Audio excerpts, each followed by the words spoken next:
दोस्तों, आज हम बात करते हैं एक कहानी की जिसका नाम है लक्कड़हारा और जादुई चंदन का पेड़। सुनसान जंगल में एक लक्कड़हारे से पानी का लोटा पीकर प्रसन्न हुआ राजा कहने लगा, हे पानी पिलाने वाले लक्कड़हारे, किसी दिन मेरी राजधानी में अवश्य आना, मैं तुम्हें पुरस्कार दूंगा। लक्कड़हारे ने कहा, बहुत अच्छा। इस घटना को घटे पर्याप्त समय बीत चुका था।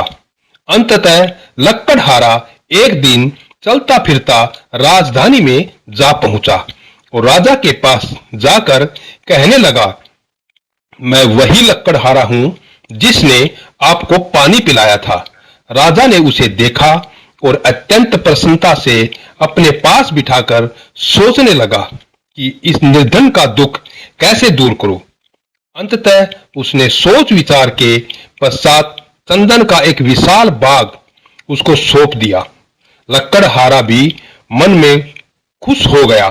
चलो अच्छा हुआ, इस बाग के वृक्षों के कोयले खूब होंगे, जीवन कट जाएगा। यह सोचकर लक्कड़हारा हर रोज चंदन काट काट कर कोयले बनाने लगा और उन्हें बेचकर अपना पेट पालने लगा। थोड़े समय में ही चंदन का सुंदर बगीचा एक वीरान बन गया, जिसमें स्थान स्थान पर कोयले के ढेर लगे थे।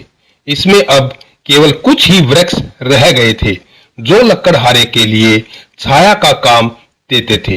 राजा को एक दिन यूं ही विचार आया, चलो तनिक लक्कड़हारे का हाल देख आए, चंदन के उद्यान का भ्रमण भी हो जाएगा। यह सोचकर राजा चंदन के बाग की ओर चल निकला। उसने दूर से उद्यान से धुआं उठते हुए देखा। निकट आने पर ज्ञात हुआ कि चंदन जल रहा है और लक्कड़हारा पास खड़ा है। दूर से राजा को आते देखकर लक्कड़हारा उसके स्वागत के लिए आगे बढ़ा।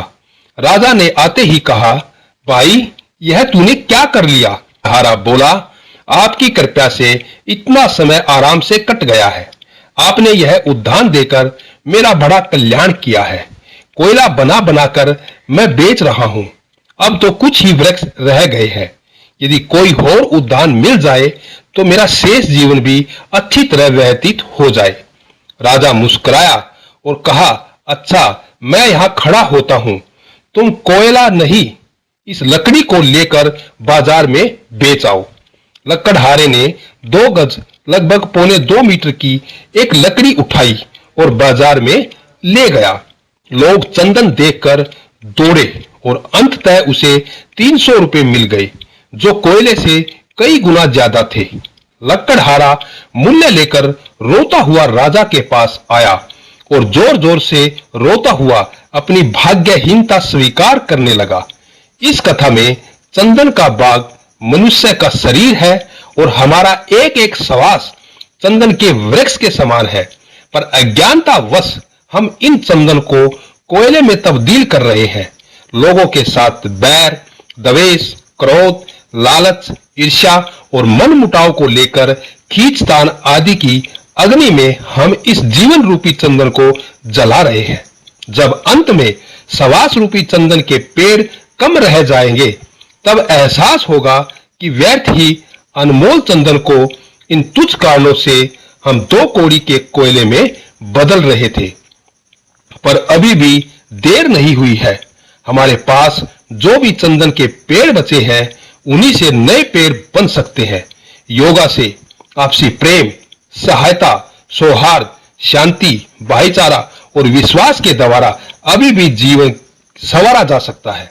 दोस्तों, आज की ये कहानी लक्कड़हारा और जादुई चंदन का पेड़ आपको कैसी लगी?